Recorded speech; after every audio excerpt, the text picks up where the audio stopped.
Vous suivez RFZ-TV Religion Foi à Ziguinchor. Vous pouvez nous suivre sur YouTube et Facebook. Voilà, ce soir et même demain, nous sommes à Bignona et nous avons démarré notre activité par un concert avec la chorale de Bignona. Et l'objectif, c'est de trouver des fonds pour participer activement à la construction de notre église paroissiale. Saint-Thomas d'Aquin est une fondation et les jeunes veulent participer aussi à leur manière à la construction de cette église. Bon, pour le moment, nous n'avons pas fait de demande quand même, nous n'avons pas sollicité les autres. Nous voulons partir de l'église elle-même pour dire que le soubassement doit venir de nous-mêmes. Ensuite, avec le curé, il y a beaucoup de demandes qui ont été faites au niveau national mais au niveau international. Et nous rendons grâce à Dieu, il y a des réponses positives même s'il y a beaucoup à faire. Et les jeunes ont décidé même de mettre en place une série d'activités pour participer à la construction de cette église. Et nous voulons donner 10 tonnes au conseil économique, cette année 10 tonnes. Ça va nous faire beaucoup de sacrifices, mais nous voulons le faire. Nous pensons qu'avec les prières, avec le soutien de nos frères de Bignona, avec le soutien d'autres paroisses qui vont nous accueillir au cours de cette année, nous allons réussir à donner ces 10 tonnes de ciment pour faire des briques et participer ainsi à la construction de notre église paroissiale.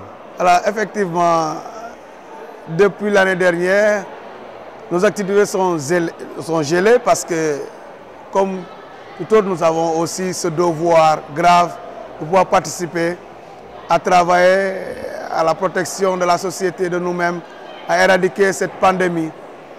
Mais nous avons commencé la sensibilisation avec l'ouverture de nos lieux de culte. Et il s'est avéré que ces derniers jours, nous avons reçu une note du gouvernement, du ministre de l'Intérieur, par rapport à la fermeture des salles de spectacle. Normalement, cette activité devait se passer au niveau du foyer catholique. Nous l'avons ramené dans l'église.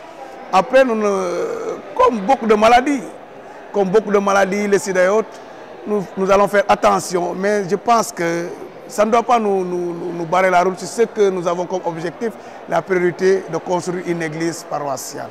Et je pense que pour cette année, nous allons vivre le temps de l'Avent comme il se doit. Nous allons vivre Noël comme il se doit. Parce que Noël, c'est d'abord une préparation intérieure. Ensuite, nous pensons que comme les autres activités sont passées, nous allons respecter les mesures barrières.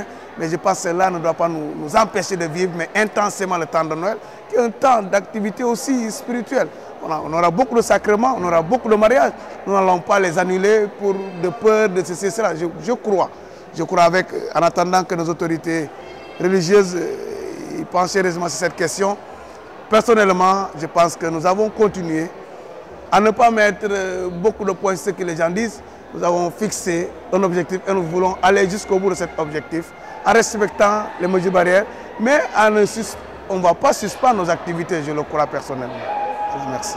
Voilà, ce soir, après ce concert, on va se retrouver dans la cour du presbytère pour un khaware. Demain, après la messe, nous allons beaucoup prier pour que le Seigneur nous donne la grâce de nous débarrasser de cette pandémie. Nous allons faire un bon dimanche avec toute la communauté de Bignona, en attendant de nous retrouver à Lindiane pour une autre activité. Demandons au Seigneur, aujourd'hui encore, de bénir le Sénégal, d'unir les cœurs, mais de nous aider aussi à nous débarrasser de cette pandémie. Merci à tout le monde. Vous suivez RFZ-TV Religion Foi à Ziguinchor. Vous pouvez nous suivre sur YouTube et Facebook.